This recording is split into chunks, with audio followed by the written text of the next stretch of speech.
Okay.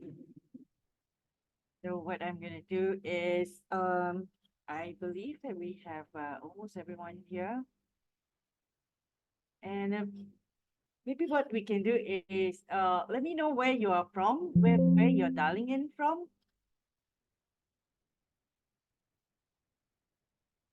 Uh, can you hear me, everyone?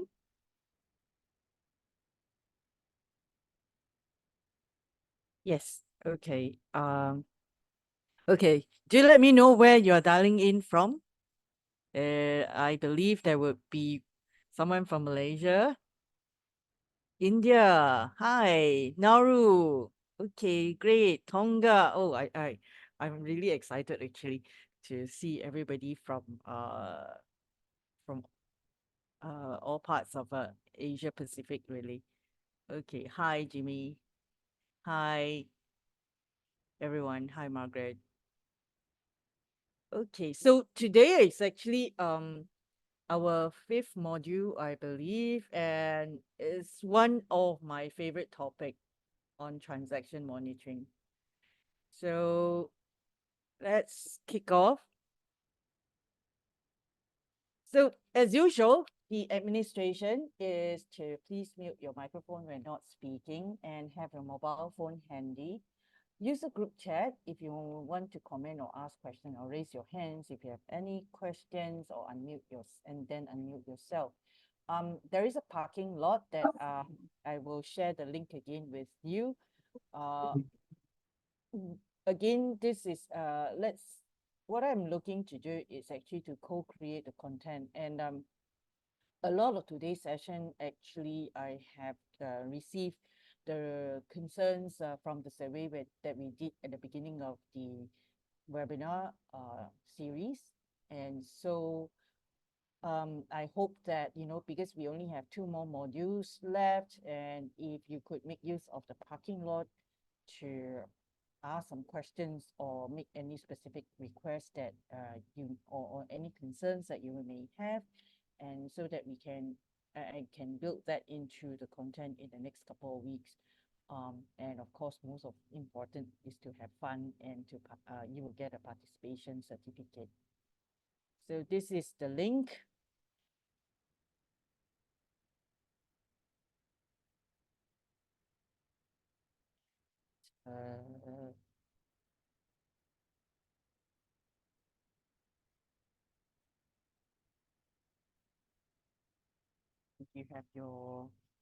If you have your phone ready with you, or I can put that into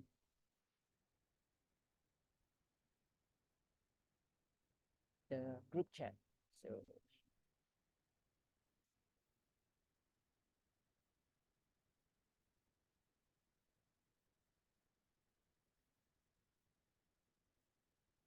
okay, so if you have any questions, this link will be available until the 11th of April. Do put in your questions if you have any, or any areas or requests that you would want to be addressed. So okay, so let's start with a recap. We are already at transaction monitoring, which is module 5.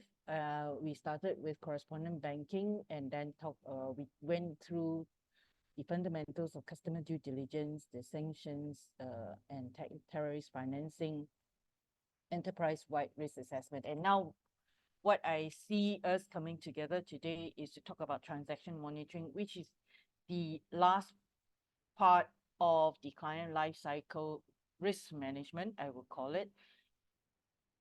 And a recap of the last session, the last module, is on risk assessment process. So enterprise-wide risk assessment, we plan, then we do the scoping, we identify the specific areas of threats or vulnerabilities, the inherent risk in our product, in our system, and we analyze it to look at the likelihood and all the consequences and the evaluation, and then we evaluate. Then we continue to monitor, report, monitor, reassess. So this is the entire cycle, again, to identify the assets and the data, what we have, and then after that, all the way to and then look into the risk treatment as well. The risk treatment could be to look at mitigants, or to look at whether or not we want to accept the risk if it's acceptable within our risk appetite, or we want to de-risk it totally. So phases of risk assessment exercise is that first, again, we identify the inherent risk, then we look into the internal control assessment, assess our internal control on the effectiveness, and then we identify, or we look at the residual risk assessment, then we decide, or we decide on the risk treatment. And here are some of the steps that we go through, or the components of each of them, each of the phases. Inherent risk, what are the components that we look at? Control, effectiveness, we look into the components like the governance, your policies and procedures, your KYC or the due diligence, as well, and so on and so forth. And then we look at the residual risk, what do we do with them? And a typical risk matrix of inherent risk being low all the way to high risk, and then also the effectiveness of control, and low to very high, and then how we therefore look at determine the inherent risk based on the scores, or rather the residual risk based on the scores that we have. So some practical considerations, like to call this out specifically, is some of the practical considerations that we will also discuss in today's module, which is on how robust our methodology is. We need to get all the function or the business areas involved. Data issues, we will touch on it again, and especially because today I would like to discuss a very important topic, which is artificial intelligence, and then the tools that we will be using. So, okay, so the learning objectives of today's module. First is to talk about transaction monitoring, and then the importance of it and the process chain. Next, we will also talk about artificial intelligence, basically leveraging artificial intelligence in our work and the challenges that we see, the considerations. And then fraud and scam is actually something that was brought up in the survey, that there were concerns about fraud and scams. How do we actually detect it and all? So we will look at some of the statistics, and also some of the scenarios and techniques. So financial crime offenses. What are the basic types of conduct at the core of financial crime offenses is actually, let's be clear here, money laundering is a consequence and not a primary criminal activity. So that's where we have discussed before. We have also talked about the predicate crime. The money laundering is the crime behind the crime. Without the primary crime, there is no need for money laundering. So those crimes could be committed on business or persons. It could be committed by the business or the persons. It could be relating to the existence, the structure, and the founding of the business. The reason, the core being of the business being founded, or the crimes being committed using business as a vehicle. So these are how the financial crime offenses are being conducted. Back to the story, there is no victimless crime. And so we also looked at this, some of the common ways to launder money. We have the trade, we have art collectibles, we have casino, cash, gaming, money mules, and so on and so forth. These are some of the common ways to launder money. And this is actually a recap from our previous module as well. A recap, why I have brought this up again, is that the customer due diligence process is a wholesome view. First, we look at the onboarding process. The onboarding would be know your customer or know your businesses. You have your customer screening. We go through the risk scoring to identify whether they're high, medium, or low risk customers. on a risk-based approach, we look at what kind of due diligence is required, whether they can be a standard due diligence or it could be enhanced due diligence requirement. Then we have the periodic review or the periodic or ongoing monitoring. First, it is the transaction screening. We have the transaction monitoring as well. We also have the ongoing name screening of these people. And then after that, the reporting of the outcome. So today we are going to focus on transaction monitoring, but we need to look at how the whole thing fits together. If during onboarding or during the ongoing screening of the names, we are not able to identify any issues, transaction monitoring and screening could possibly be the next line of defense for us to identify if there are any concerns or risks. Okay, sorry, you can't hear me again. Let me try and get the mic closer to my mouth. Again, recap, Singapore, August 2023 headline, the Singapore dollars 3 billion worth of assets seized and still counting. These are some of the 10 people, the 10 individuals that have been arrested so far, and a lot of other persons of interest that are being investigated. It's still ongoing, investigation is still ongoing. Remember this guy? Su Wen-Chang, age 31, now 32. This is the latest update. He was just recently given a 13-month jail term, and originally from China and holds a Cambodian passport. So we talk about onboarding. So this customer got onboarded, and then after that, he was screened through. We did not identify him to have any we didn't identify him to have any adverse media because he was onboarded using a Cambodia passport while he was charged by the Chinese authority. So we would not have been able to identify that even if the name screening has had the name match of Su Wen-Chang, but the nationality was China. But if he came to us with a Cambodian passport, we would have onboarded him because, it was not, as far as we're concerned, we did not see a true match, right? So next, Su Haijing, age 41. So this was also, he got a 14-month charge, 14-month jail term, originally from China, holds the Cyprus and Vanuatu passports. So again, we would not have been able to identify whether he had any adverse media on him, and so he got onboarded to our system. What next? So during the ongoing screening of the names, we may potentially have identified these names, but it would be at this time when the name was in the newspapers. Then you would have during the ongoing screening of the names, then you would have identified that, hey, these guys are actually, we have onboarded these guys and they are on our system. So this is already a past event, right? So that's where the transaction monitoring could have been able to pick it up had we had the right scenarios in place.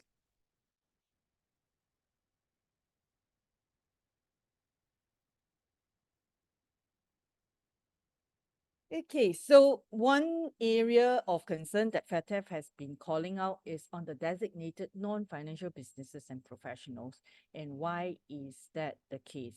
And a lot of countries or jurisdictions that have been identified to have a shortcoming in this area is where the designated non-financial businesses and professionals, there was insufficient anti-money laundering program on them, nor by them. So lawyers, real estate agents, and accountants being the top three that have been identified. So maybe we can, let me see, or what are the other DNFBPs can you think of? Anyone? Any other DNFBPs that you can think of, apart from the lawyers, the real estate agents, and the accountants? These are the main three categories that are currently being designated. What others are there? would you like to share on the chat?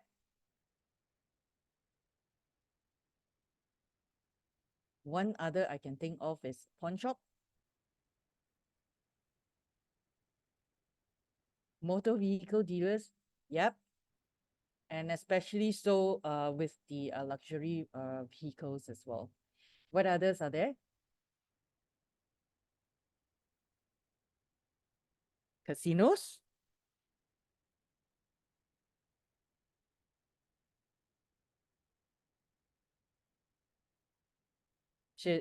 What about traders of precious metals and precious stones? Broker dealers as well. Broker dealers would be considered as financial businesses. Real estate, yep, correct. Yes. There are quite a lot now that because, generally, as long as there is value to be that can be assigned to any of these assets, it will be typically some of the non-financial businesses that should be subject to due diligence.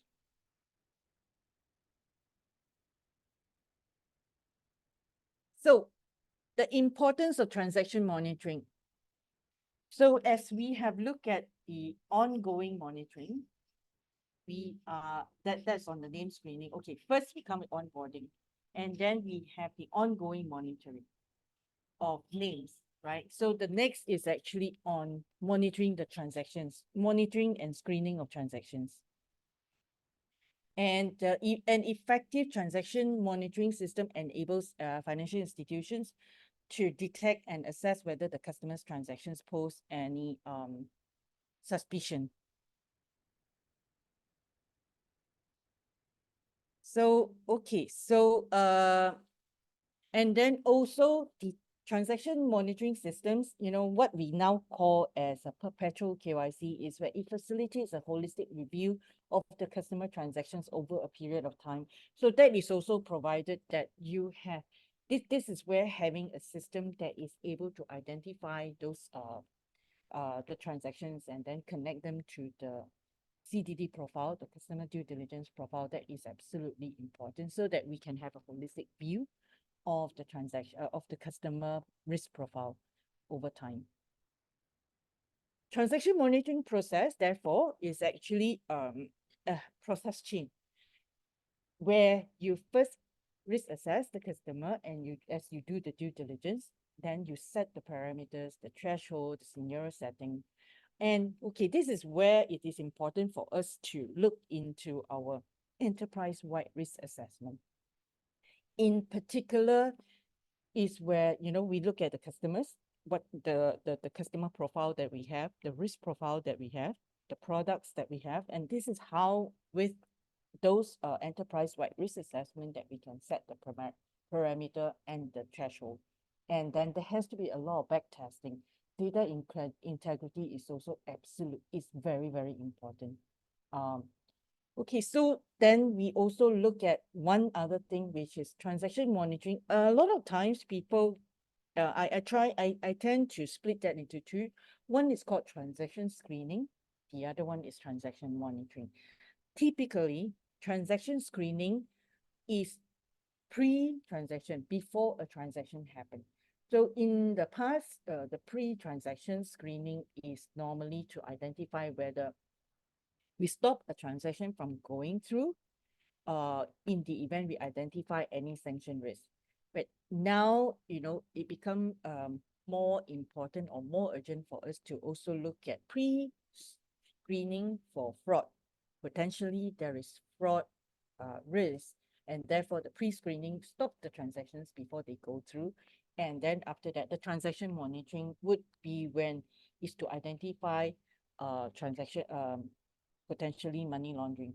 And maybe in the process, we could also identify some other activities or even fraud involved in it. And then, the last part of it is after the analysis and the investigation is to do the suspicious transaction filing, to review our effectiveness of the internal controls, and to refine the system. And also calibrate the transaction monitoring tool as we go along. some of the scenarios. Okay, so maybe before we talk about the scenarios for transaction monitoring, I also like to touch on tools. The tools for transaction monitoring, it really depends very much on the organization. So could it be whether or not it's a large financial institution that would have a lot of volume of transactions, millions and millions a day, or you could have a fintech, a smaller organizations that would have a different um, need as far as the tools are concerned. And then you would have the real estate agents or the lawyers and accountants.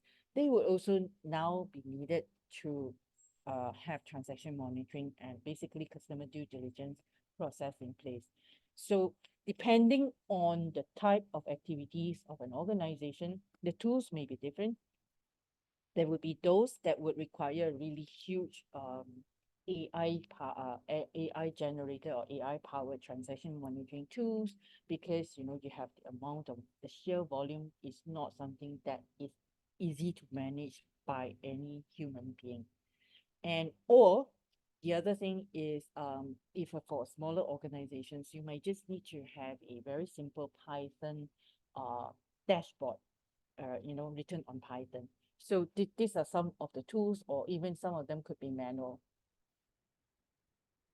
These are some of them that could be manual. And maybe in some instances, say for example, for a real estate, they may not have all this volume, but they may want to look at the transaction by transaction because they are not frequent. A real estate agent may really do a deal once a month thereabout, right? Or maybe more, maybe weekly. So the person can review the transactions during this time without having to use any automated tool. So some of the typical scenarios that may be shown as a red flag or to trigger a review or investigation in a financial institution would be large or complex transaction with no apparent economic reasons. So it could be something that why is there any particular is there any transaction? So in the past, right, we used to have this the more archaic tool, I would say, or in the old days where we would have people looking at, one of the red flag is actually all the round numbers. If you have 100,000, 200,000, it may generate a red flag because transactions normally, or rather if it is a trade, it would normally not be in round number, it will not be whole numbers, it will probably be like a 0.99, 0.16, that kind of thing.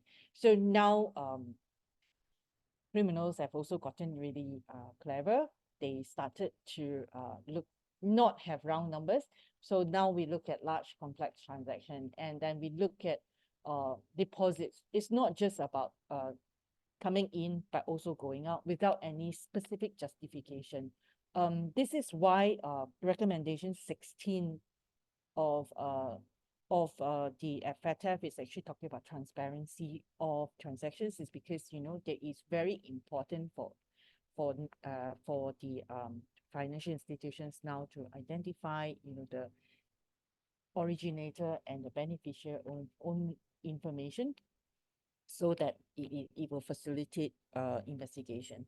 So what about the other one that I like to call out on is that the significant deviations from past account activity.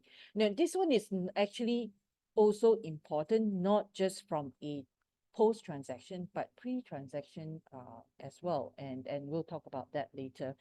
And then the other one is, so there are a lot of instances where accounts were open but kept dormant until they are needed for money laundering purpose. So when we see sudden activities that happen in dormant accounts that have been dormant maybe for 6 months or more, is something that we want to pay attention to, whether or not these are, number one, could they be being used for fraud? There could be fraud within the dormant account.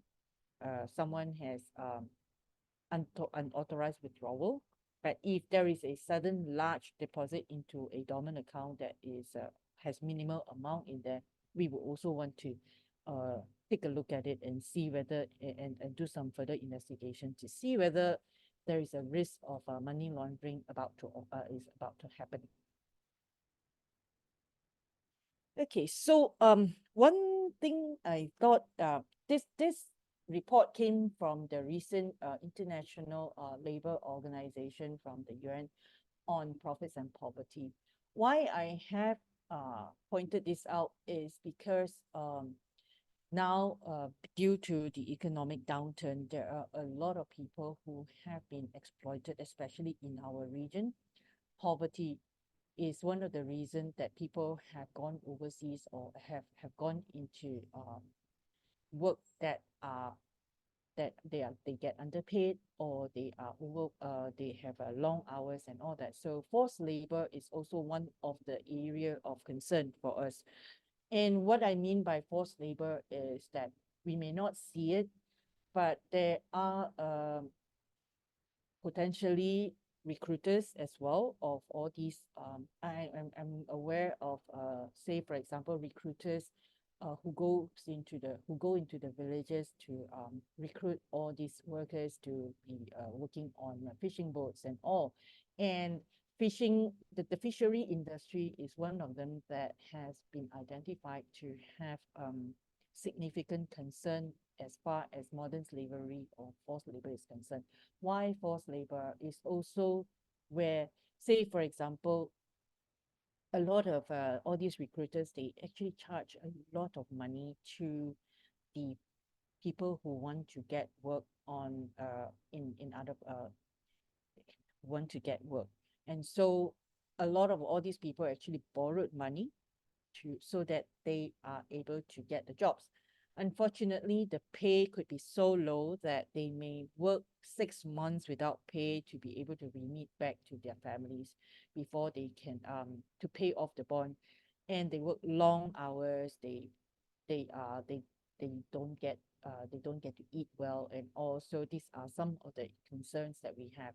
So uh so I wanted to specifically call this out because, there could be some of the transaction monitoring scenarios that we could look into, that the scenarios that could highlight this area as well. And in particular, in our region, there are a lot of poor people who are exploited. So something to be aware of. This is a recent report that has come out from the ILO. Okay, so it was just reported this week that the police in Singapore, Hong Kong, and South Korea jointly have arrested 200 over people in a joint operation targeting child pornography and sexual exploitation. So, and this is another concern that we have, which is very prevalent in our region. So next is I thought that it would be great to give some thought to discuss, especially for us who are working in financial institutions. What will be the scenarios that you can build in a transaction monitoring system to detect potential OSAC, which is online sexual exploitation of children? What are the considerations? Perhaps I know that the scenarios were not specifically called out in the this presentation, but I would like you to give some thought to. These are not specifically called out in the scenarios here, but give some thought. What would you look out for in transactions which would highlight potential online sexual exploitation of children? Give some thought.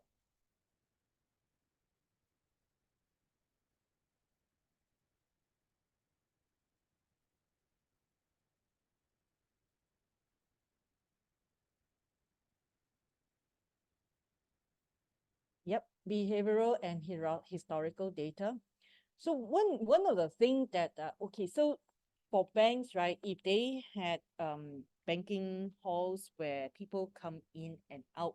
There have been instances in bank branches where the bank officers have identified such activities because, there could be, okay, just looking at the human trafficking rather than the OSAC itself is where they see people come in, um, and then open account, and then they walk out, and okay, so a group of workers, say for example, came in to open account, and then after that, when they came out from the branch, uh they handed over their ATM cards to somebody who was waiting at the door.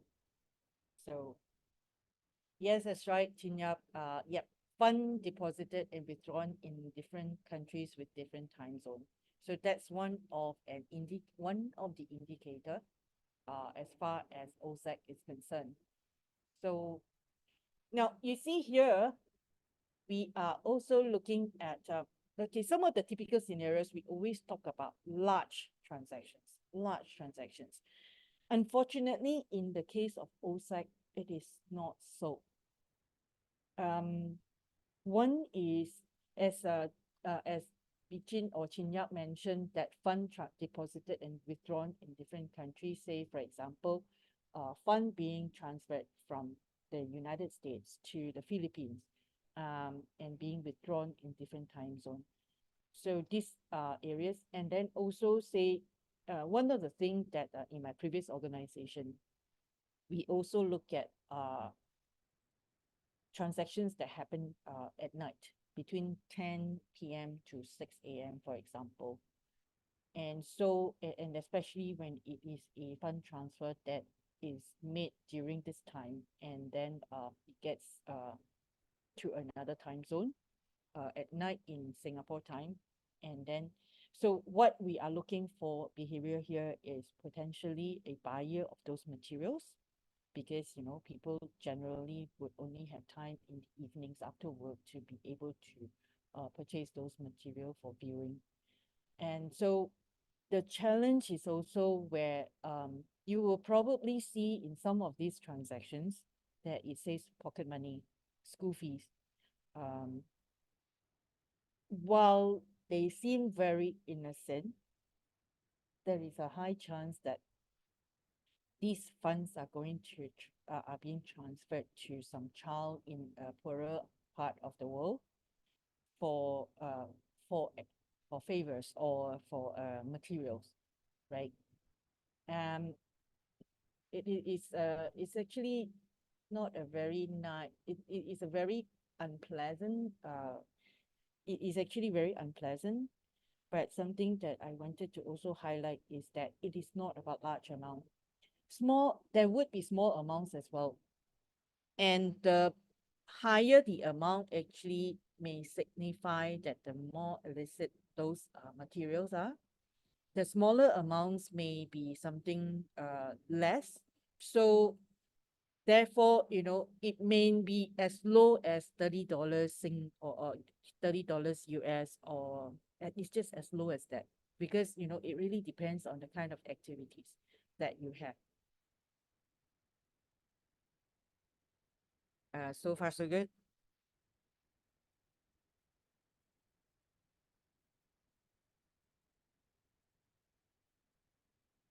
Any others? Any other?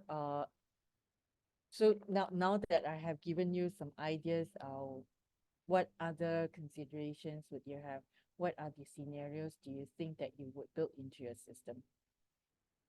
What would be the red flags what would be some of the areas that you would consider taking a look at, that would trigger you to investigate further? And some of the considerations, of course, is the availability of tools to us, whether or not we have the tools that are available to us, and also whether or not we have our team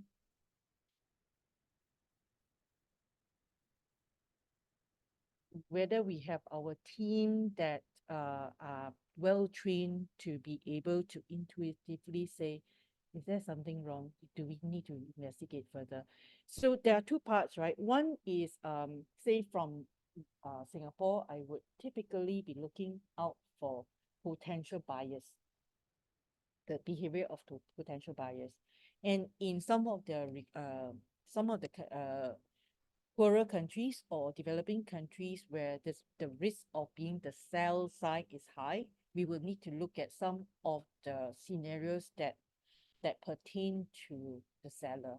So having money coming in. So on Singapore side is it would be money going out, but on the sell side would be money coming in with specific to a child. It may not even be a child. It may even be a parent or even or a guardian who is receiving the money. So this is actually something that is very, very prevalent, unfortunately. Yep. So Ricky, you mentioned about ongoing screening, adverse media, social media. Yep. And on ongoing screening and adverse media, unfortunately, in some jurisdiction, where there are these perpetrators who were charged before they leave the country, their records are expunged. And that means that adverse media may actually not be able to identify those people. Yeah, the frequent advertisement posted by client on lucrative and easy jobs. So this is another area of concern as well, especially in our region. This is how a lot of the people got scammed into all the scam centers as well. So and social media for unfortunately, whether or not it's TikTok, it's Instagram, it's Facebook, it continues while the social media platforms are continuing to put controls in place, but perpetrators being perpetrators, they are just as smart as well, and they use artificial intelligence just like us. So it is kind of like constantly a Tom and Jerry situation where we keep on chasing each other, or rather, we are the Tom and Jerry. We keep on chasing Jerry. So availability of tools, information, data, and how well trained our teams are. These are some of the considerations. So this quote came from Eric Favilla. He is from the Philippines and he just set up an organization called AML Lacas Corporation. So he has set out to fight online sexual exploitation of children, and this is what he said: when the payments stop, so will the abuse. So this is where all of us have got to work together to stop the payments and stop the payments, stop the buying, and then the selling will stop. So rather than the other way around, I mean, end of the day, we want to take into consideration that there are a lot of people who are really poor and desperate for money, for food, and they may actually just do a lot of all these things despite them not wanting to. Conscience tells them not to, but they may do it for the money. They may be abusing their own children or the people under their care for the money.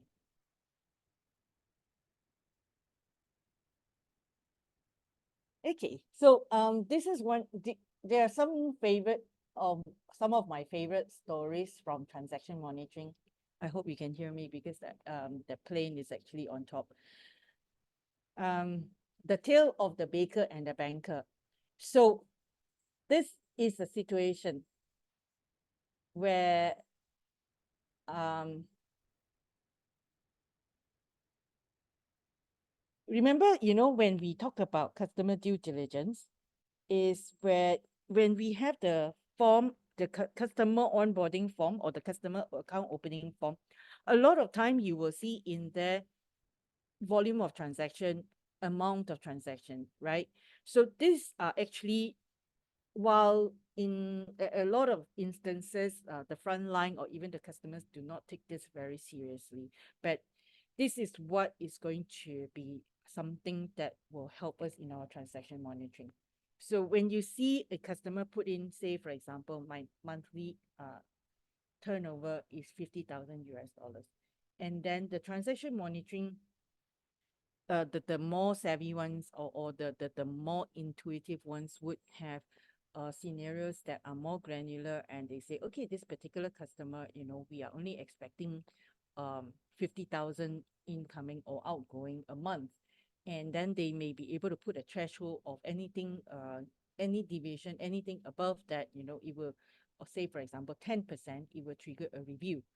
So, it was about this baker, and this is what they put onto the account opening form. And then even during the review, it wasn't updated.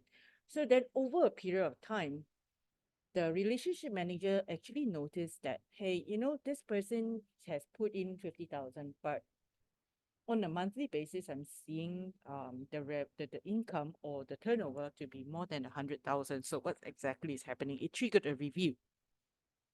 Could it be that there is a potential money laundering risk in there? Is the baker's shop or the bakery being set up to launder money? Because the baker said that he is only expecting 50,000 a month, but this is now twofold. So then he went to visit the baker, and it turned out that the baker has expanded his business, and he was doing such good business that he was taking in more money than he had actually, or his business was way, way better than he expected. And because of that, so the relationship manager was able to offer the baker some facilities so that the baker can continue to expand his business, potentially to buy new machines, to rent a new shop, So not all is bad when it comes to transaction monitoring. There are a lot of instances where, because of transaction monitoring, we are able to identify a customer needs. So this is where the tale of the baker and the banker is, where you identify that the need of a customer through transaction monitoring. Then there is another story about the 24-hour florist. So this florist actually, well, this is a shop. And then what has happened was that the transaction monitoring actually was able to pick up transactions that there were transactions that were happening at night. And this was actually from the card transactions. And they noticed that, oh, okay, so this florist actually opens 24 hours. Who would come in at night to buy flowers all the time? Okay, occasionally you might see customers coming in to buy flowers at night, but why is it happening so often? So what the relationship managers actually did was they went to the florist and then they observed what happened at night. So the florist, true enough, she only opened from 9 o'clock in the morning until 5 p.m. What happens after 5 p.m.? The brother came in, opened the door, and started trading. Guess what he was trading? The brother was there selling drugs and making use of the card machine as well. And because, the merchant code is actually to the florist, no one would have guessed that the people who are coming in were buying something else, because as far as the cards are concerned, they are showing the merchant code to be of a florist. So these are some of the typical examples of what transaction monitoring can do to help to assess the customer risk. So, and the two stories that I had given you, they were real. And they were real instances that have happened, and it would not have been possible if the staff were not curious. I hope this is giving you some ideas on how to think outside the box and what to look out for. And these are not the typical red flags or scenarios that we would normally be putting into our system. But because or rather they are in the system and you're able to see it, but whether or not someone is able to pick it up, it really depends on how curious a person is. And this is what we need, somebody who is curious. So this is something also that happened in my own team. This happened in my previous team where we had the data that was generated. So And then we noticed that there were some transactions. So one of the typical situation is that we put into our system is many to one, many cases, many incoming into one account, and then after that from one account consolidated and it goes elsewhere, or mm, one to many, one account that comes in with a large amount and then it gets split into various ones. So like I mentioned, one of the other scenario we actually put in was a midnight rule.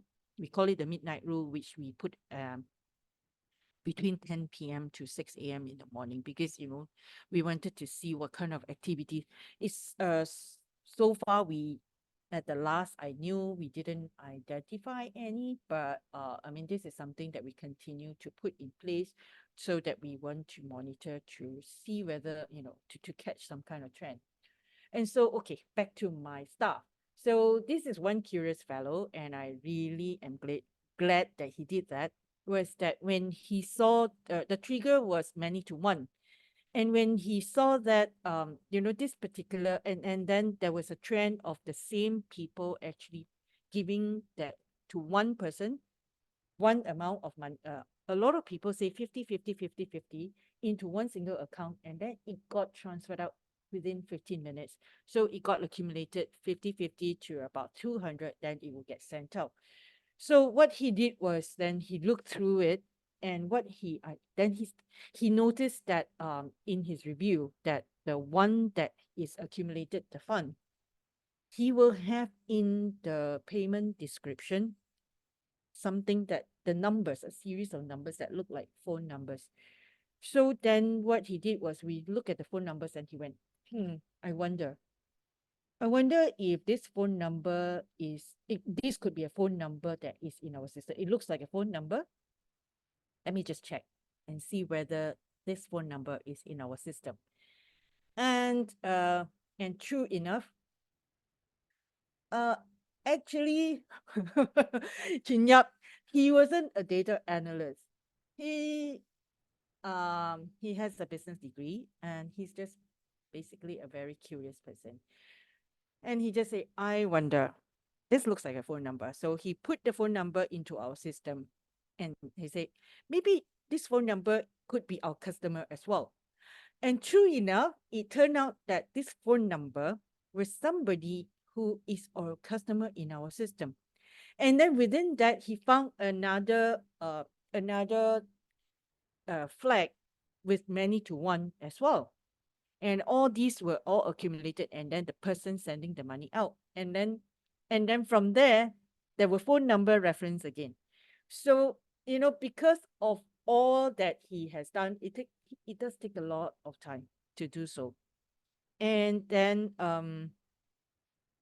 we actually identified an illegal gambling ring within our fintech ecosystem, just because one staff was very curious.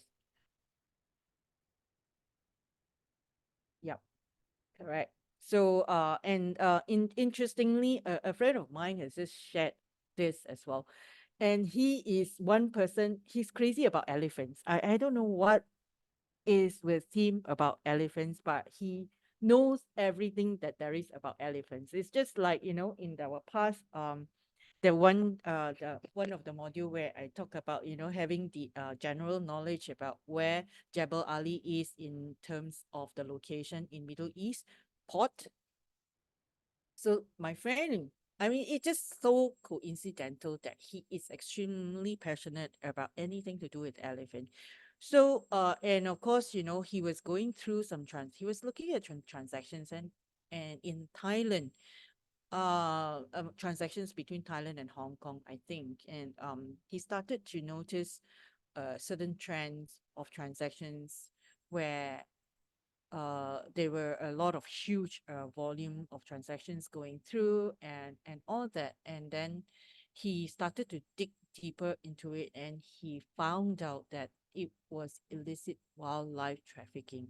There was illicit wildlife trafficking involved in it, and it had to do with elephants. It's all because of some of the knowledge that he had about elephants that got him curious. And he said, this doesn't look right. This looks like a potential trafficking of elephant tusk. So, and it's just things like this, where we are talking about what do we need? Is it about the tools? Is it about knowing what the scenario should be and putting them into the system? No, actually, it is more than that. It's about having curious people. It's about having well-trained staff. It's about empowering our staff so that they are able to ask those questions, sometimes that may not be apparent to us.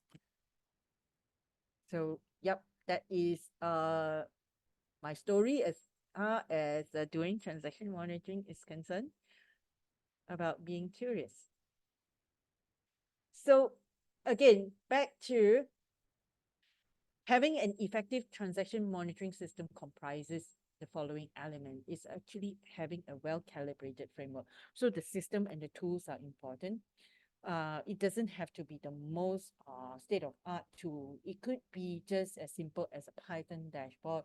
It could be just making use of, depending on the volume, it could just be an Excel spreadsheet, and or to follow through a customer's transaction record. Robust risk awareness, like in the case of my friend who is really interested about elephants, but we don't expect that of everyone. But having that curious mindset is important, and having robust data, active oversight for sure. I think that in a lot of financial organizations, I don't know how many of you are in banks, you probably have alerts from transaction monitoring system that you are currently having a backlog that you need to review and close them off. It's very common, because a lot of them would be false alerts, but how do we get rid of them? That is a big question, because if we are talking about just putting a system in that would just identify high volume, or sorry, not high volume, but more of a high amount, you may not be able to capture some of the smaller issues, like online sexual exploitation of children, because they typically are very small amounts. They don't have to be large amounts. So where do we stop? And that's where having the policies and procedures in place, identifying what we are looking out for, as well as the risk appetite, and also be aware of the risk or the effectiveness of our internal control, knowing and being cognizant that our internal controls and the systems that we have in place may not capture everything. And this is where um this is where it is important for us to be mindful. That's where the risk treatment comes in. Whether or not we are going to de-risk, are we going to mitigate the risk, or are we going to look at the strategic solution, be it changing the system, like Chin Yap mentioned, that a lot of the bank monitoring systems are rule-based. And as we continue to have the rule-based system, is where you create a lot more noise, especially or false positive, because we continue to add on new scenarios in there. As we continue to add on new scenarios, you generally will create a lot of noise. And the systems need to be continued to be calibrated. We cannot just put a system in place and then leave it on for with the same scenarios and all for a long period of time. Even I think even 6 months is too long, with the way things are going at this time, at this point in time, especially with fraud that we are going to touch later. So some of the good practices is actually to consider a mixture of automated uh, automated solutions. Manual meaning that we have to have well-trained staff. How often is it that we have staff that are sitting in a remote part of the world, where they will be the one to close off the first, what we call the first level of alerts? Are they well-trained to be able to pick up some of these things? So say, for example, if we see in the case of the staff that I have, who said, many to one, and we are all very small amounts, 50, 50, 50, 50, and then it became a $200, and then after that, and then it gets transferred out immediately when we don't have people who are well trained to be able to pick up the rest of the other data points that are not specifically called out in the system, would we have been able to pick up the illegal gambling ring? And if there was not somebody who was curious enough to wonder, does the florist have to open 24 hours? And why is there so much business in the evening? How many people would really be buying flowers in the evening? These are some of the things that um, systems might not be able to pick up, depending on how robust our systems are. And then, yep. So we talk about the fuzzy magic, fuzzy matches, variations of spelling. So these are some of the systems automated that might have the name screening incorporated in it as well to say, for example, um, we have somebody who has Su Wenchang, for example. He's already in the blacklist as far as our system monitoring goes, right? So there will be the system would be able to pick up any transactions that come from or to this particular person. What about the fuzzy matches? Will they be able to find it? So, for example, again, names that are very common, like Abdullah, Muhammad, uh, Bob, John, and all that. Would they have John Smith, for example? Is possibly a very common name. Would the system be able? We would likely have a lot of a false positive being triggered, and how do we then close them off? And then also the firm being placing reliance on other people's screening. So this is where correspondent banking comes in. Correspondent bank is placing reliance on the respondent bank to be able to do that robust transaction monitoring and screening. How much can they satisfy themselves that the program is robust? So that's where the Wolfsburg questionnaire is tailored, or rather is designed for the correspondent banks to ask those questions. And even when you ask those questions, it's just it may to you just be a question, but having again very a relationship manager who is well trained, who then asks, do you have a transaction monitoring system? That's what the Wolfsburg questionnaire puts in. Then the answer is yes, right? So what So then what actually happened was that my relationship manager, being a really, he really was very good at asking questions. I got to give this to him, is that they say, oh, okay, so you have a transaction monitoring system. How many alerts do you generate a month? And then the customer went, okay. He started with, how many detection scenarios do you have in there? So the respondent bank said, we actually have only 4 because that's the minimum that the regulators put it to be. So we have 4 as per the regulators' requirement.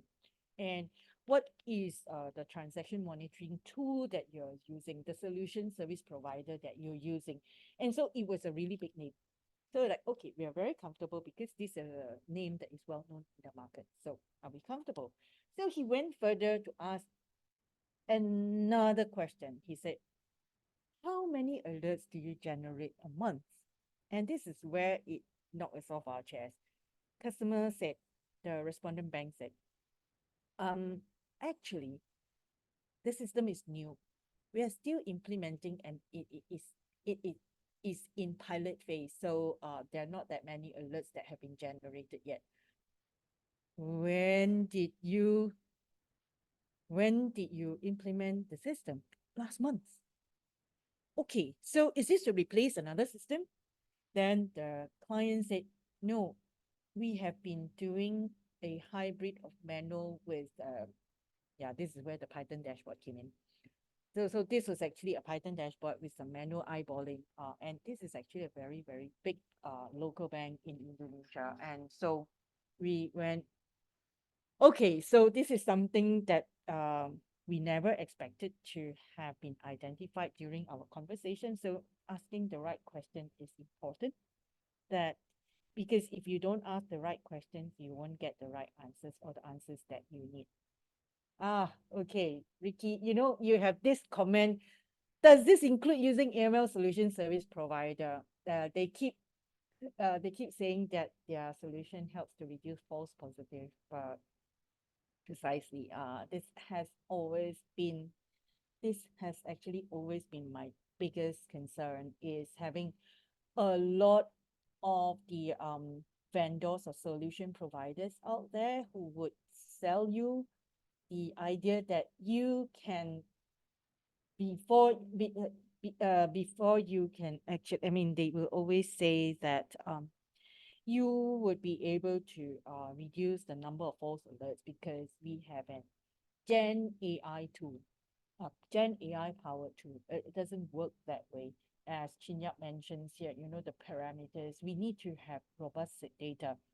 And say, for example, a new bank that has just recently been set up, and they got sold this solution that you will be able to reduce the amount of false positive in your transaction monitoring.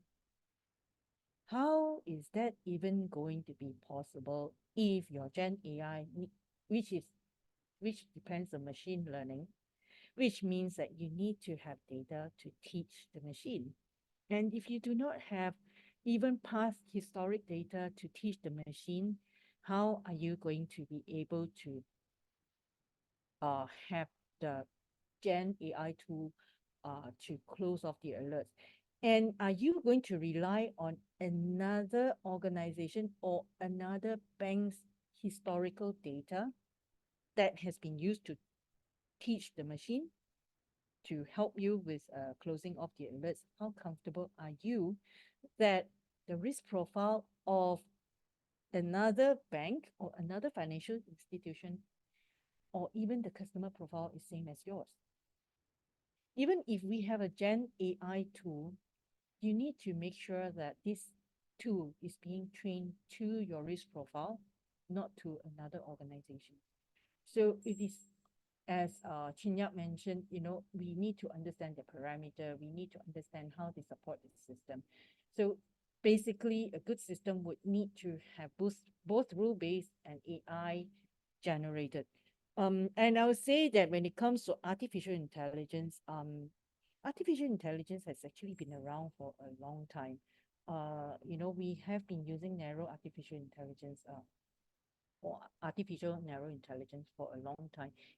So it is just how advanced it is, how much the machine has been trained. And this is where the poor practices are. I would say that, a lot of firms may assume that the intermediary has screened the customer when it's actually not the case. So which is what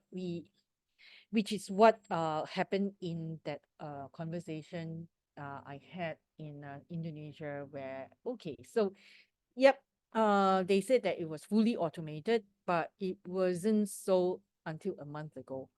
And then does the company actually or the respondent bank know how to calibrate them?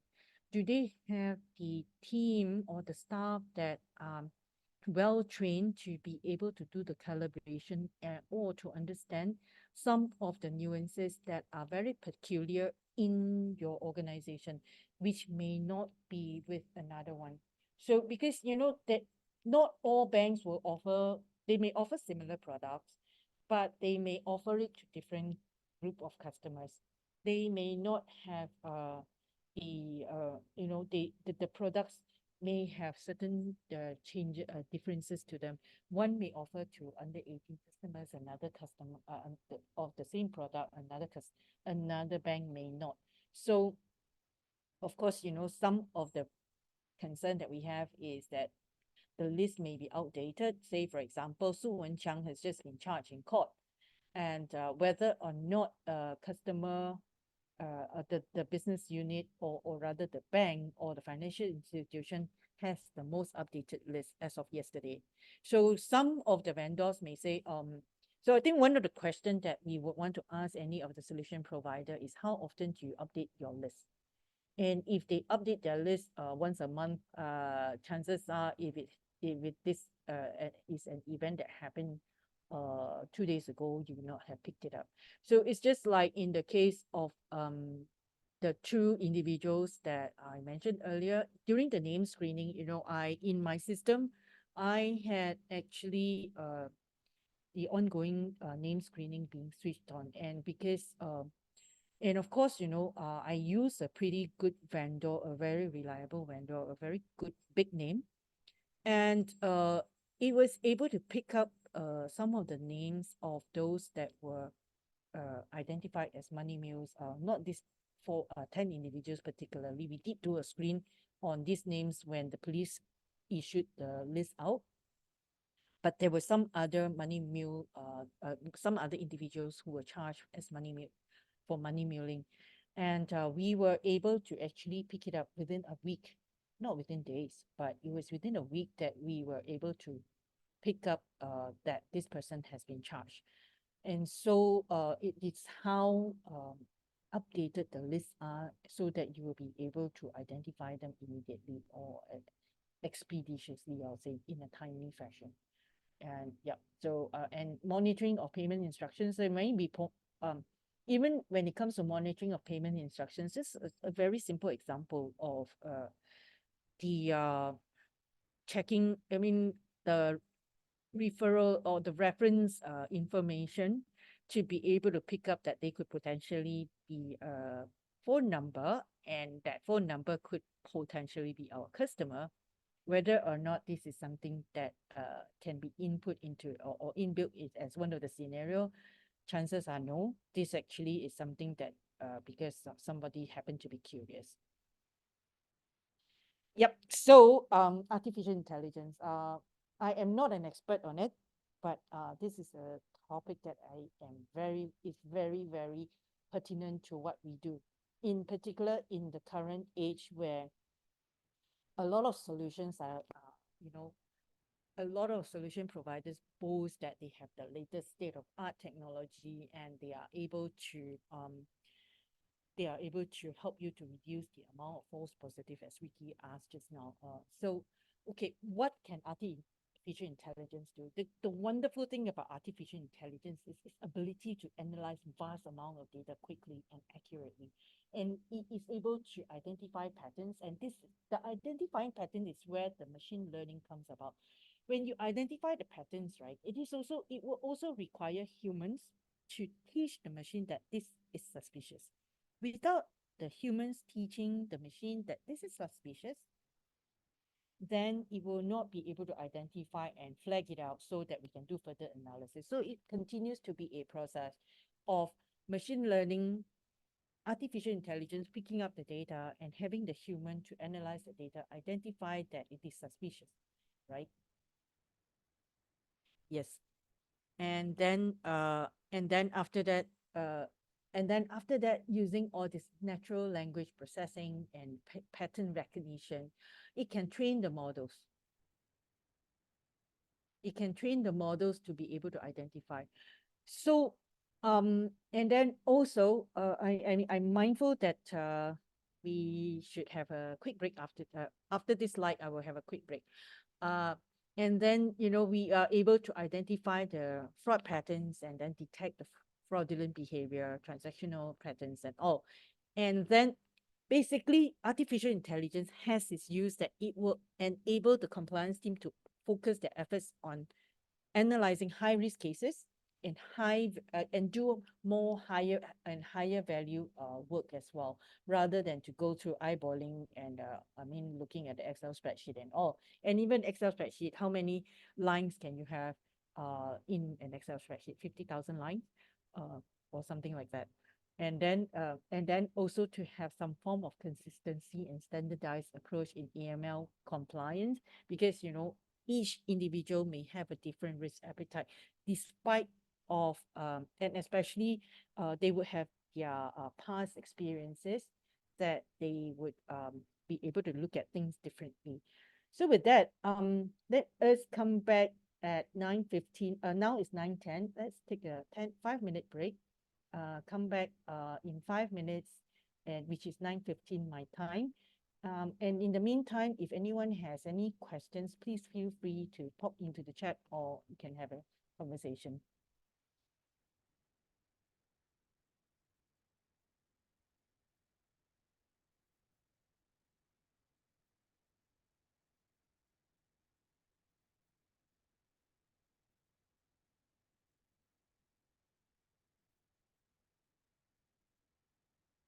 Mahesh asked this question. As a TM specialist, where can I learn AI? I think there are a lot of free materials online, and I think even LinkedIn, there are a lot of experts who post their materials or the thought leaders online as well. So I think LinkedIn is a very good place to start. I would go for LinkedIn rather than the rest of the other social media platform, because LinkedIn is more has more, I'm not saying fully, has more business related materials. And of course, we have Coursera, we have the Udemy, we have the EDX, and these are some of the platforms that have a lot of all these. Uh, yes, Cecilia, you will have copies of the presentation slides, because actually you would be able to access them at the end of all the 7 modules.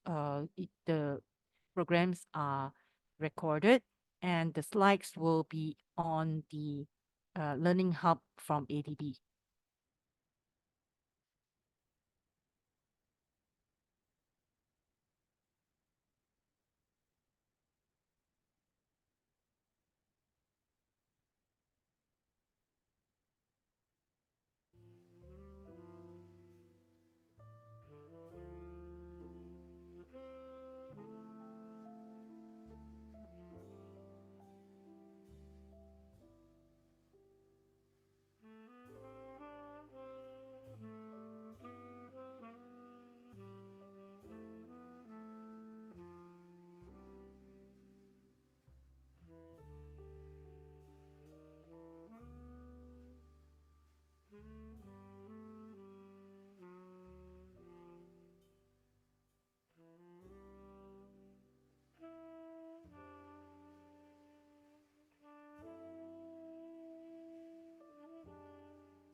Mahesh, the participation certification will be sent to you via email, I believe. Okay, so let's continue. I am mindful that we have I still have one section which is I feel very, very important that we talk about. Okay, so some of the challenges and considerations of using artificial intelligence and machine learning is that we need to ensure that there is data integrity, privacy, and regulatory compliance throughout the entire process. Now, the challenge that we face is that when it comes to machine learning, we need to make sure that we have reliable data. And the challenge again is garbage in, garbage out. So if we do not have that, we will not be able to uh, make good use of it. And so one of the things that we have always have concern about is explainability in the artificial intelligence algorithm, and whether or not the output from AI can be admissible in court. So, right. So this is one thing that I would like to throw it to the floor to for you to consider as well, where and also to when have this in mind when you talk to any of the solution providers, is that when they say that they are able to help you to reduce the amount of false alerts or false positive, how sure are you that you are not also eliminating what were actually true? Um, how are you going to explain to the court if the machine actually sent you the alert, but you close it off as false positive because the computer says so? So again, it comes back to admissibility of your evidence in court. Yep, correct. That's right, Anthony. To utilize machine learning or tool for efficient alerts review, it needs to have that rigorous back testing, the sensitivity testing.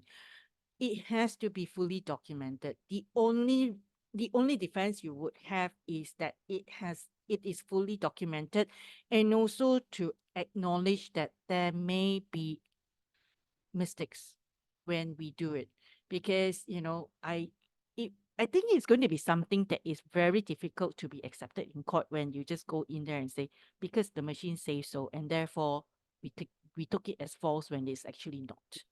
So data privacy, of course, now we have a lot more concern about cybersecurity and all, making sure that adding the integrity and making sure that those data has not been in any way or form in contaminated.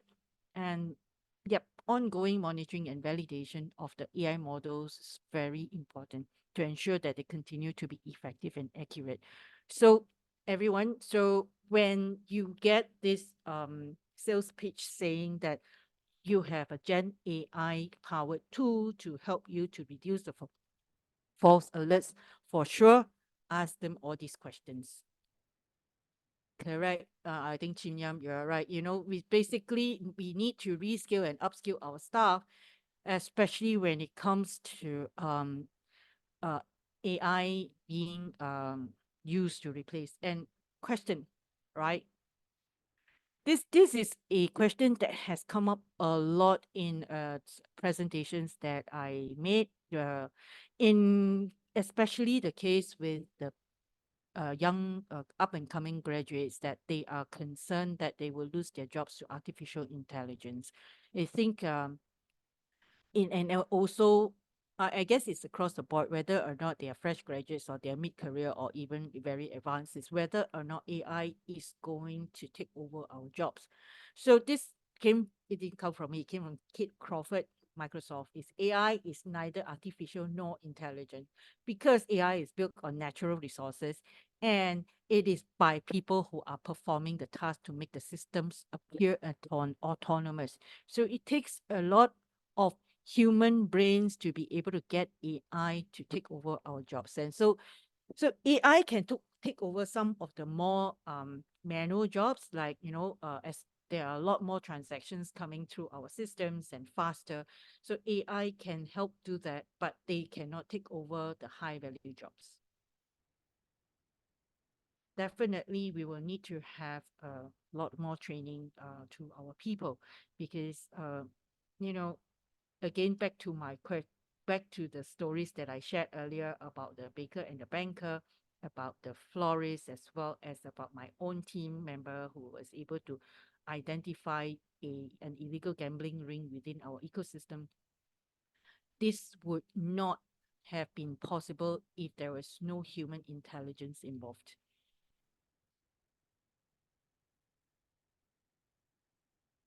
So I'm going to tell you my story. This is actually a limestone cave in Ipoh for Chinyap. I know you're in Malaysia, and those in Malaysia or maybe in Singapore would know Ipoh. Ipoh is well known for its marble factories and its limestone cave. And this is a limestone cave. And guess who lived here? This picture came from my uncle. He is about 70 years old. He disappeared for over 2 years. And he just recently came back for reunion during Chinese New Year, and I was able to catch up with him.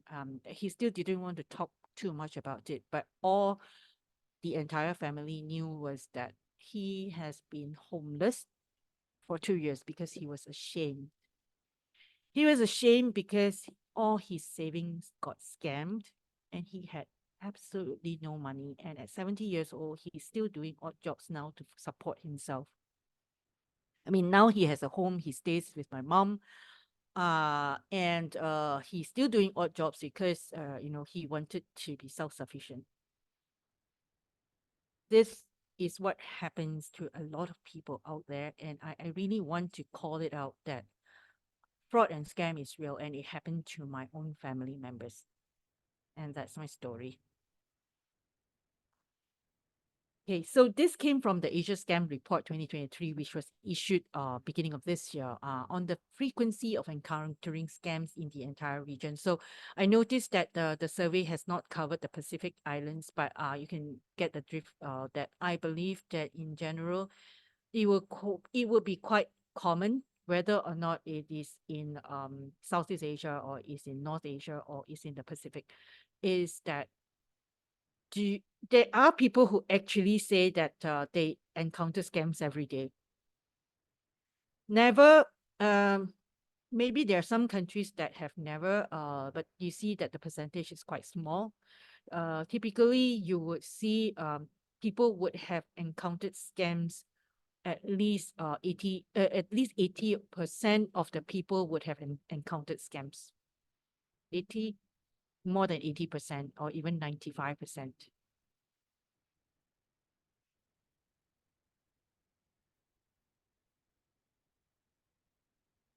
Scam scenarios. So identity theft, this is an area of concern because, unauthorized use of credit card accounts. And this also came from the Asia Scam Report. I have included the link into the at the back of the presentation slide so that you can actually refer to them yourself. These are all the reports that are available that you can analyze, and then you could possibly use this to develop your own detection scenarios for those of you who are in financial institutions or in a DNF BPs that are involved in transaction monitoring. So shopping scam, this is quite common as well. No goods shipped or wrong items being delivered after payment. Commonly, I think this is quite common in some of the social media platform. Be it Facebook, and of course, when it is all those e-commerce platform where they do have screening of merchants, these are less prevalent, but the shopping scam is quite common with those on so that when you buy the items on social media. Investment scam. Investment scam, I would call it as investment scam and romance scam. Typically, investment scam is some of you might know it as pig butchering. I hate that term, and a lot of us do hate that term because victims are not pigs, and neither are the scammers butchers. and there are good butchers around, and they are not scammers. And definitely, when it comes to being identified as a pig, I don't think many of the victims will even come out because, of the shame involved in being called that and being. I think there are a lot of all this impersonation of government and banks extracting payments and information. Job scam has two parts. One is asking for fees and personal information under the guise of recruitment. So asking for fees is still, I think that when you lose money and you don't lose your life, that is still bearable. I mean, of course, no one wants to be scammed, but job scam has another part of it when we have seen, especially in Asia, victims who were scammed and transported to another part of the world, be it in Myanmar, in Laos, in Thailand, now even in Bangladesh. And I've heard about some places in Malaysia, in Sarawak, that had scam compounds. So they were put in to do they were trafficked into the scam compounds to scam other people. And the numbers that I showed you on which was reported by the International Labour Organization earlier did not include the human trafficking from that uh, from this particular group of people. And you have a lottery scam. I mean, these are some of the very common ones. Charity scam, posing as charitable organization, and what I think is important is that the question in the survey actually asks how do we detect fraud and scam in our transaction monitoring. Unfortunately, you will probably be able to see some, but not all. But there are other ways that we can consider looking into as well. What is social engineering? I think it's something that is quite known to us now. It's about relying on exploiting human psychology and behavior. First is phishing, receiving deceptive emails or messages from a trusted source. So this is something that it happens quite often. Is that I get it all the time from the Land Transport Authority of Singapore, an SMS saying that I receive a fine for parking offense.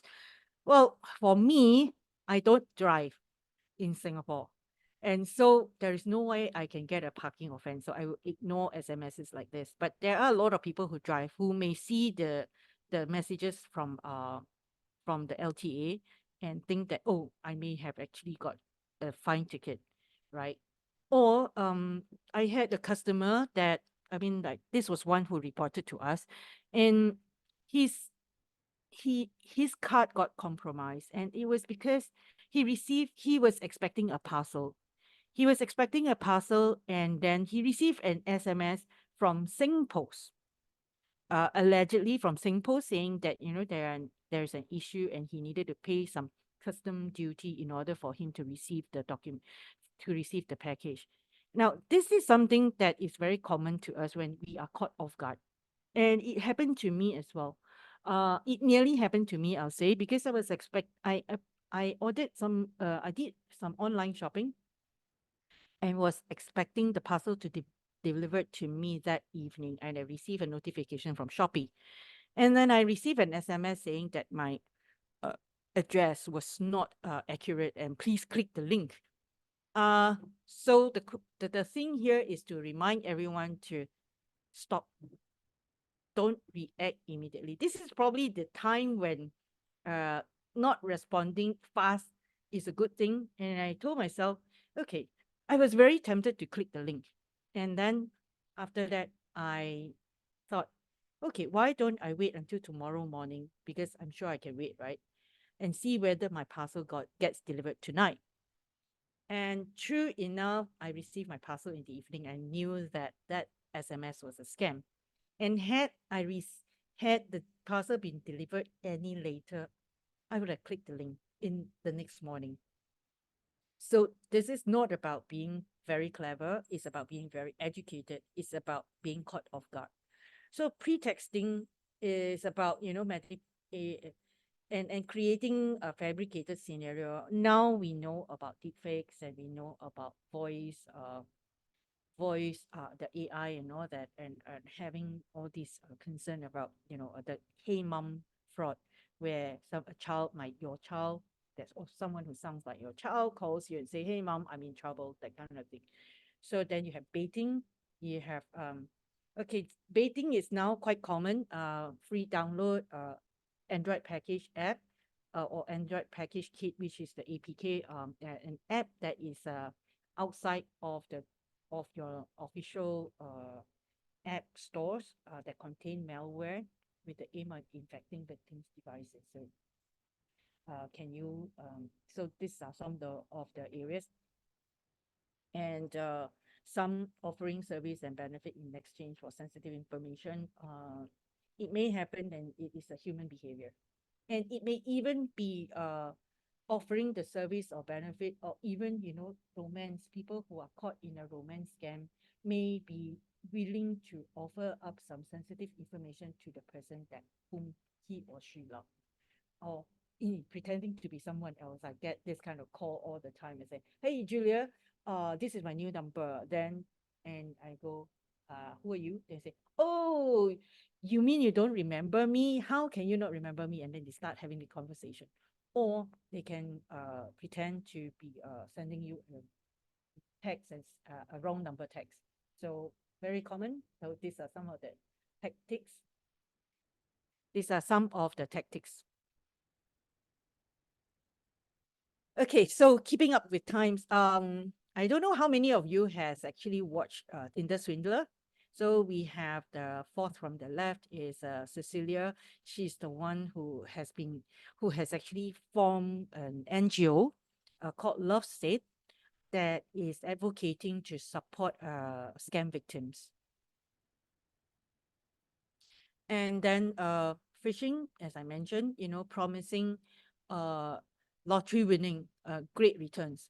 I think in the past we would have a lot of all these Nigerian prince emails, and it's still happening, but it's not as much anymore as compared to, I mean, those I would consider as passe. They are already outdated. Now we are talking to appealing to the heart, the romance, charity, and supporting loved ones. And you see a lot of all these uh advertisement, about all these poor kid needing surgery, and calling for donation and all, and threats to harm financially, socially, and physically. That one relates a lot to those that are sitting within the scam compound. So basically what we are saying is now is to be mindful of all these kind of activities that are happening. Friends, scams in Singapore. This is from the Singapore Annual Scams and Cybercrime Report, where we are seeing the top 5 contact methods.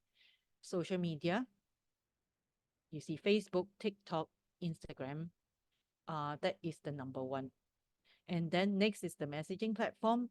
We have the WeChat, Telegram, message, and WhatsApp. Phone calls, online shopping platforms, and then other websites. So these are some of the contact methods. So Meta product. So one of the things that I remember a few cases in Singapore where there's this lady who came to be interviewed, was that she said that she saw this advertisement on Facebook, and she wanted to fried chicken. She was hungry. She wanted to eat fried chicken. So it wasn't because basically, one is she was caught off guard. The other thing is she was hungry. And so she clicked the link, and then because she thought that, oh, this looks like a good deal, and she wanted to buy the chicken. And then she was asked, then she got sent to a WhatsApp platform, and then where she put in all the information, and she wanted to make the order, and then the person say, please download this app, because this will help us to put your email detail, I mean your contact details in there. So the moment she downloaded the app, this is the one that I mentioned about the APK, that Android package kit. the malware went into her phone, and then it controlled the entire phone and even her internet banking. And she could see that she lost control of the phone, and then money was going to go out from her account. So these are some of the things that could happen when yeah, in an area of concern. And I remember also my mom, who is 78, and she's actually 80 over years old this year. She gets contacted on Facebook quite often. And a lot of times, all these people are targeting the elderly because they feel that the elderly one is they are more vulnerable, and they could potentially, especially uh, during the COVID, there is a lot of social distancing and a lot of isolation. And then the some of the people, because of social isolation, they became depressed, they became more vulnerable because they were yearning for human connection. And so people were all these scammers or the perpetrators were making use of the social media to make connection. And my uncle actually, what I knew post was that he was added onto a WhatsApp group chat for investment. And he, of course, we don't know who is actually on there. He says that there were hundreds of people, for all that they were all belonging to the same group of people. And he got excited because everyone seemed to be making money. And so he could do the same thing. And that's how he lost a lot of money. So, messaging platform, Telegram is another one, because worse for Telegram, because Telegram doesn't identify your phone number. You can't even trace it. So, on fraud and scams, basically what I'm calling now is a unity. Basically, unity is the ultimate key to combating fraud. And this didn't come from me. This came from this member of Gaza. Gaza is the global anti-scam alliance that has actually been generated all the anti-scam survey or scam survey over the years. So to me, having this conversation today is extremely important because we want to be able to support each other in combating fraud and scam. And one of the things that artificial intelligence could possibly do, and the data that we have could possibly do, is that I know that a lot of banks are already doing it, is in the past, the customer personal data has been used, or behavioral analytics have been used to identify, this is on social media as well, to identify, your buying behavior, your purchasing behavior, or your purchasing appetite and all, or your interests, right? But now, slowly we are seeing that in behavior analytics are being used in fighting scam, in identify in identifying vulnerability, in identifying vulnerable victims in our portfolio. So artificial intelligence does have a use. Yes, Ricky, your question is whether these contact methods are done by the victim who physically go onto the sites. Yes, most of them are done by the victims themselves who go onto the sites, not by somebody else. And I think that when it comes to registering audio sounds, there have been demonstration done by some of the anti-fraud professionals that even recording audio, they do not need longer than 30 seconds anymore. And then devising the device pulling data, need to ask that of Google, because I do see some of those ads coming into my phone.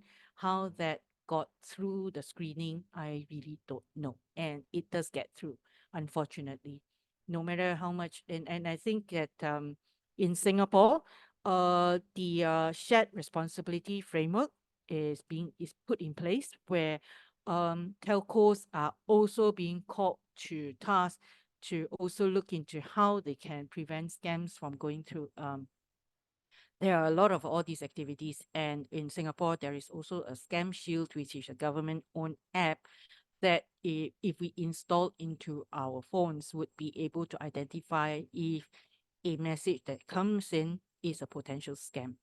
So these are some of the activities that are being put in. And there are some vendors out there that are actively looking at, okay, this is where the artificial intelligence comes into play is where because if they are large enough, they do maintain a utility of all the consumer behaviors, and also identify device or be able to identify certain devices that could have been used for multiple scams, blacklist them, or they have identified phone numbers that are blacklisted. So these are some of the activities which are the pre-transaction that I mentioned, not just about sanction screening, but also from a fraud screening perspective. But this is only, I would say, a post event, because when it comes to identifying or blacklisting a device, or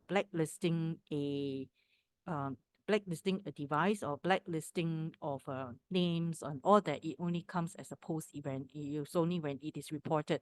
And I do know also there are a lot of instances that have gone unreported, because one, if it could be due to shame. The other one is the reporting process is so onerous that I would just forget it. I lost $50. So I'm not going to report, because I'm going to need to go all the way downtown to the police station and all that. So a lot of all these go unreported as well. So generally, I would say that, to encourage everyone to report. I know, and I believe in the local police, they would have set up some form of centers to be able to take all this reporting. Otherwise, they will be inundated with reports. While we can say that, if there are small amounts, generally nothing much can be done, but at least we are putting them on record. And if there are more, imagine if one person loses $50. If there are 1,000 people who lose $50, there's actually 50,000. So, and the perpetrator, if they are, and they could possibly go undetected for a period of time, because no one reports on them, and they are making money from that. So now I think the trend is moving towards smaller amounts rather than large amounts, because nobody reports them and they get undetected.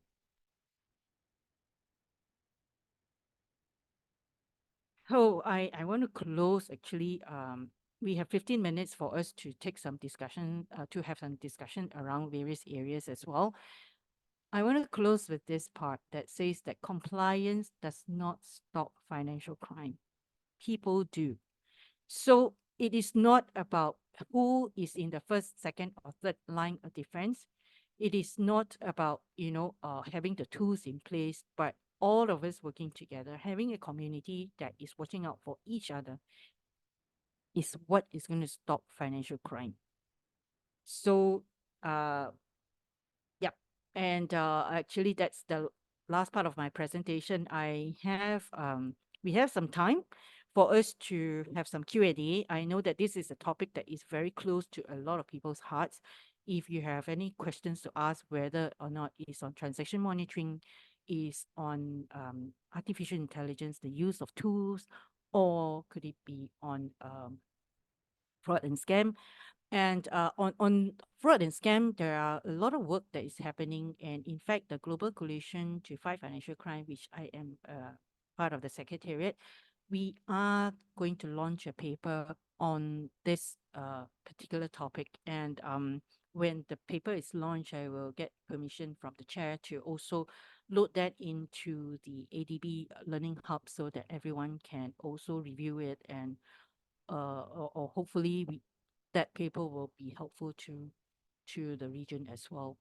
I mean, basically, the experience was drawn from Asia Pacific, in particular, from Hong Kong, Singapore, and Australia. But I believe when it comes to fraud and scam, I don't think anyone is spared. No region is being spared, and they are quite similar in terms of typology across the entire world.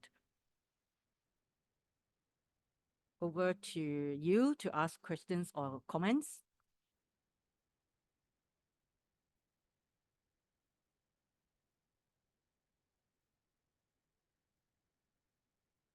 And do feel free also to make use, or if you have any questions that come from the as an afterthought, please feel free to put it into the burning question, or or the parking lot, as I call it.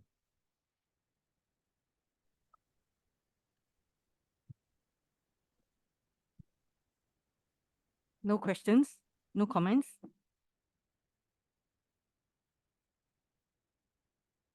Anthony? Yes. Am I able to Yeah, hi, Julia. Can you hear me? Yes. Hello. Yeah, I think earlier on you did mention about the usage of transaction monitoring tools. So I think just to maybe add a bit of texture on it is um, typically depending on your own home countries and regulation. I think 40 recommendation also does talk about depending on the size of your organization, the complexity of transactions, the level of your transaction monitoring tool may obviously differ. So for large banks and large financial institutions, you find that we have very complex transaction monitoring tools built with case management, built with back-end transaction monitoring scenarios, and we could actually, if it goes to level two, if it goes to level one review, it goes to level two review, and back end, if we need to do further investigation, we might do network analysis and so on and so forth. But I think that in correspondent banking space, and sometimes when we do payment intermediary space, when we review the transaction monitoring systems of our counterparties or respondent banks, we also do take a look or determine or assess, I think what Julia was alluding to, or like sometimes transaction volumes to understand how complex are the transactions and what are the tools that can have in place. I mean, just to maybe give a quick illustration, you talk about maybe a wallet provider, right? Sometimes they might say that, I may not have very complicated or complex transaction monitoring tools, but I put in like controls like saying that, I restrict my customer wallets to a certain dollar value, top ups in a day, certain amount of transactions in a month, and they have other kind of tools to restrict that, to give it a bit of texture on how they control the transaction, the usage of the product. So I think that's where it's coupled with the understanding of the industry knowledge of the product, with the what you're trying to capture and the so-called control they put in place to gain comfort. I think the key point when we review this is a lot of times we get comfort of who we're dealing with and what we see in a transaction back end.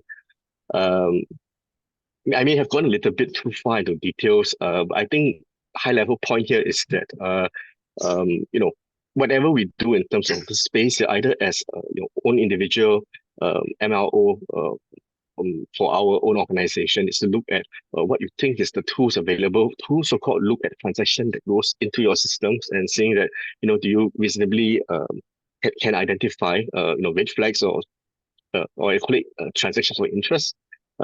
Because one thing is that you need to satisfy a few stakeholders, your regulators, and in fact your own um, uh, correspondent bank if they want to bank with you. So I think there's that kind of consideration that you might want to take into perspective depending on what you're sitting and looking at. Sorry, Julia, I think I overspoke, but Oh, thanks, that's in your thanks, realm. Anthony. I think that is really helpful to draw some to put some color into what correspondent banks are concerned about when they are banking the respondent banks or any of the fintechs, because I think that when it comes to all the other new payment methods, they would also be subject to the same scrutiny, not just for respondent banks, because uh ultimately they are still making use of the correspondent banks real in terms of making those banking transactions. So having that robust internal control is important, not just from the perspective of I would say that it's not just from the perspective of protecting our financial system, is also protecting our customers, that they do not fall to fraud. And I think I want to commend some of the I think some of the efforts that are done by the local Singaporean banks are really commendable. Like for example, where they would disable the access to the internet banking on the phone if there is any for APK that has been identified to have been downloaded into the phones.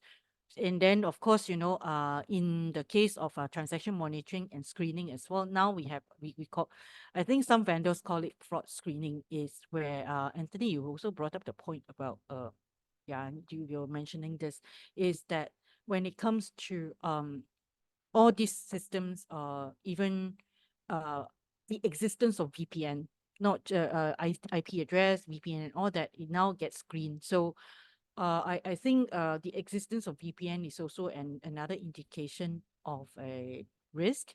Why would anyone want to make use of a VPN for to access the uh financial app, right? So these are some of the challenges as well that I think, or maybe some of the triggers or scenario that we would want to place on. So I kind of like overlap the fraud to get with the money laundering, but now as we progress, we are seeing a convergence of fraud with money laundering.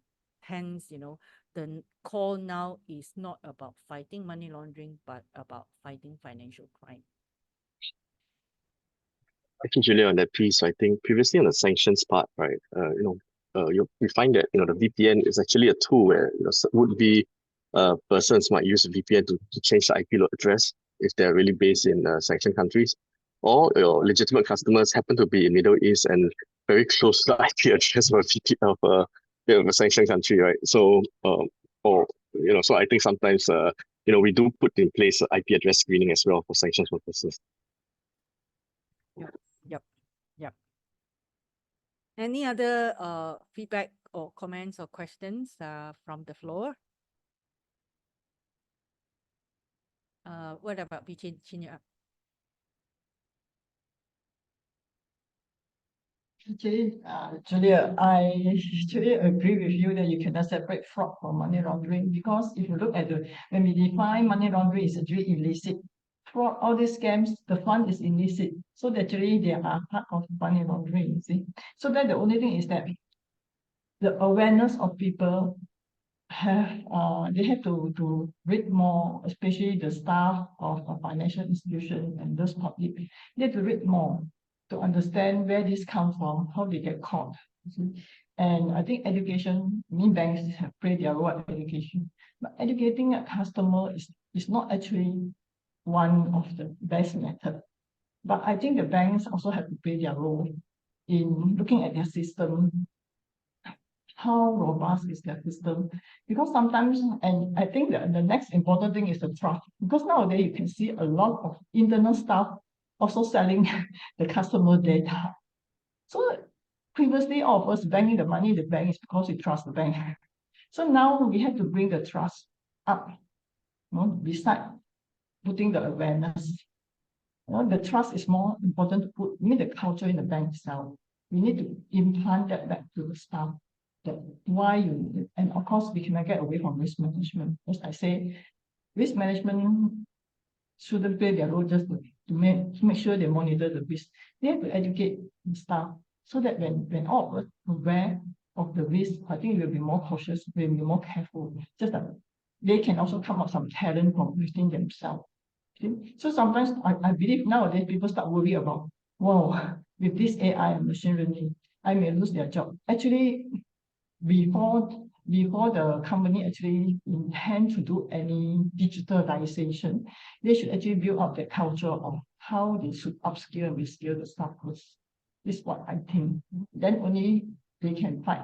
They can do much more better monitoring in terms of, when you talk about transaction monitoring, it's not just monitor the transaction itself. You need to understand the product you're selling. You need to understand the customer. That's why segmentation of customer is very important now when it comes to transaction monitoring, because not put every customer in the same basket. This is my view. Yeah, thanks, Chinya. And I think one of the thing is that, while banks are the gatekeepers to the financial system, now we are seeing more and more concern in the DNFBP space, which is a designated non-financial businesses and professions, is because, these are the areas where they are lacking in terms of awareness as well. And I do I think we all recognize that a lot of all these I think there are a lot of all these areas of concern when it comes to the I do have a business of buying precious metal trading, and I noticed that the training program that was developed for this particular segment was really catered towards, you know, a lot of people on the streets who are the business owners who do not have the kind of banking experience that most of us in this panel have. So, yeah. So I think on that note, I want to highlight that the designated non-financial businesses and professions are also an area that we need to put a lot of focus on going forward in terms of enhancing the AML program. So with that, I hand it back to Xiu. Thank you, Julia, for another well-presented session, and this is interesting. I was wondering if there would be any training opportunities for the DNFBPs in future. Perhaps we could discuss that as well, and potentially extend some capacity building opportunities to the DNFBPs, given that, as you said, fighting financial crime does not depend on compliance, but on the people. And the people are the eyes and ears for the law enforcement agencies, and hence the reliance, given that community watch is a common practice as well across the region. That would be helpful. Thank you. Thank you. Thank you for having me. I thoroughly enjoyed the session today. Okay, and a good rest of the day to everyone. Thanks.